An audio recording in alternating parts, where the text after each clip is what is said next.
انتہائی قابل احترام بزرگوں، عزیز نوجوان ساتھیوں، مکرمات، معززات اسلامی ماں اور بہنوں، ہر قسم کی حمد و ثنا، تعریف و تمجید، کبریائی، بڑائی، رفعت و عظمت اللہ رب العزت کے لیے جو پوری کائنات کا خالق و مالک ہے، بے شمار لا تعداد بے حد و حساب درود و سلام پیغمبر آخر الزماں، محسن انسانیت، محسن کائنات جناب محمد الرسول اللہ صلی اللہ علیہ وسلم کی ذات اقدس پر۔ محرم الحرام کا مہینہ شروع ہو چکا ہے۔ آج 2 تاریخ ہے محرم الحرام 1445 ہجری کی۔ ہر سال ایسا ہوتا ہے کہ مسلمانوں میں ایک طبقہ ہے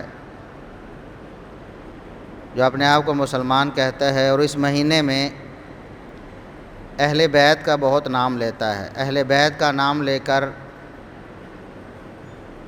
وہ کرتا کیا ہے؟ اہل بیت کا نام لینے سے تو ہمیں خوشی ہوتی ہے،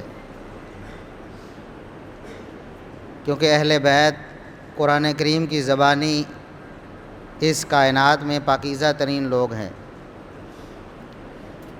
رسول اللہ صلی اللہ علیہ وسلم کی خاص رشتہ داری اور تعلق انہیں حاصل ہے۔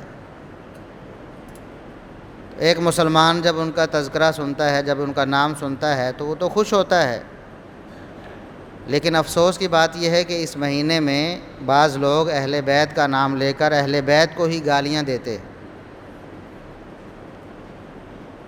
اس لیے ضروری ہوتا ہے کہ اس مہینے میں اہل بیت کا دفاع کیا جائے، اہل بیت کی ناموس کے سامنے سینہ سپر ہوا جائے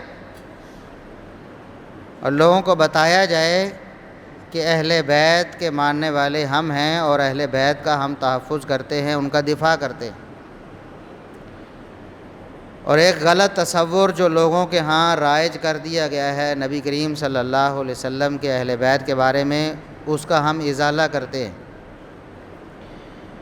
یہ جو وعظ ہوتا ہے، خصوصاً جمعۃ المبارک کا وعظ ہر ہفتے، یہ اصل میں تذکیر ہے، یہ نصیحت ہوتی ہے، لوگوں کی کتاب و سنت کے مطابق رہنمائی ہوتی ہے، ان کو حق بات بتانے کے لیے جمع کیا جاتا ہے تاکہ وہ اپنی عملی زندگی میں کتاب و سنت کا اتباع کر سکیں۔ اس مہینے میں چونکہ بہت زیادہ اس طرح کی خرافات ہوتی ہیں، بہت ساری ایسی باتیں، بہت سارے ایسے طریقے اختیار کیے جاتے ہیں جو کہ کتاب و سنت کے صریح منافی ہیں، اور پھر اہل بیت پر بھی نہ صرف زد پڑتی ہے بلکہ ان کی گستاخی اور توہین ہوتی ہے۔ قرآن کریم میں اللہ رب العزت نے کئی مقامات پر اہل کا ذکر کیا۔ اہل، ہم اردو میں ایک محاورہ عام طور پر بولتے ہیں گھر والے، میرے گھر والے میرے ساتھ ہیں۔ تو جب بھی کوئی ایسا بولتا ہے تو اس سے مراد اس کی بیوی ہوتی ہے سب سے پہلے۔ تو میرے گھر والے میرے ساتھ ہیں، میرے گھر والوں کے ساتھ ایسا ہو گیا۔ یہ محاورہ ہمارے اردو میں، ہماری پنجابی میں اور عربی میں بھی بطور محاورہ یہی مستعمل ہے کہ جہاں اہلن کا لفظ آتا ہے، اس کا معنی گھر والے، یا اہل البیت کا لفظ آتا ہے گھر والے، تو مراد بیویاں ہوتی ہیں۔ ایک ہے تو وہ، زیادہ ہیں تو وہ۔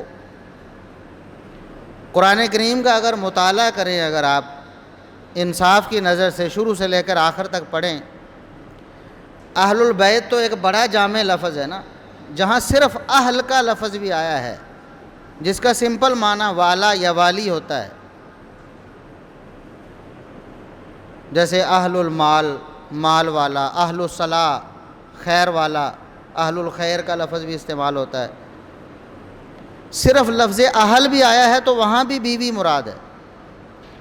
موسیٰ علیہ السلام کا واقعہ پڑھیں آپ، سورہ طٰہٰ میں پڑھ لیں یا دیگر کئی مواقع پر، قال لأہلہم کثوا انی آنست نارا، موسیٰ علیہ السلام نے اپنے گھر والوں سے کہا، اپنے اہل سے کہا، اپنے گھر والوں سے کہا کہ آپ ذرا ٹھہریں، یہاں ٹھہریے آپ، میں نے آگ دیکھی ہے، سردی کا موسم ہے، شاید مجھے وہاں سے موقع ملے اور میں آگ یہاں لے آؤں اور ہم اس کو تاپ لیں، اپنی تھوڑی سردی دور کر لیں۔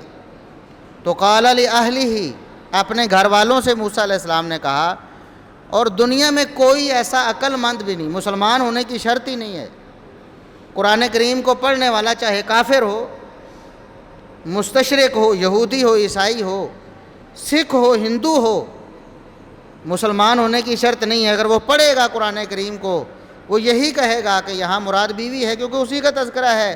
موسیٰ علیہ السلام کے ساتھ اس سفر میں سوائے بیوی کو کوئی تھا ہی نہیں۔ تو موسیٰ علیہ السلام کے بارے میں اللہ نے فرمایا، انہوں نے اپنے گھر والوں سے کہا آپ ٹھہریے، میں آپ کے لیے آگ لے کر آتا ہوں۔